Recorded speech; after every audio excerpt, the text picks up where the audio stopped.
वॾी भाभी चए की असांजी जेको नदियूं असांजी भेणूं असांजी माण्हू जेको आहे जेतिरो आसपास तो इन की मालूमात जेको दिन ब दिन वधंदी अचे थी मथे खे ॼाणाईंदा आहिनि उन ताईं असांजो हिसो हर बिंदु ते मथे खां वधीक ई असां शामिलु हुयो।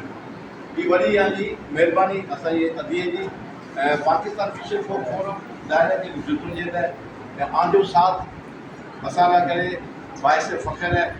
उम्मीद करियो था ये आया वक्त कढी ऐं जॾहिं खां बि असीं आवाज़ ॾियूं था अदी फातिमा खे चाहे थी त वधीक तादाद में अचो था इंशाअल्लाह ताला आउं शुक्रगुज़ार आहियां दोस्तनि जो शुक्रगुज़ार आहियां पंहिंजो साथ हमेशह लोगों जदोजहद इंशाअल्लाह पाण वधीक पाण जदोजहद करणी है। सभिनि दोस्तनि से मिली सभिनि तहज़ीब से मिली तव्हां अदीअ जी ख़ासि ख़ुशी वॾी महिरबानी जेको आहे वक़्तु कढी अॼु प्रोग्राम में शामिलु थियो। वॾी महिरबानी।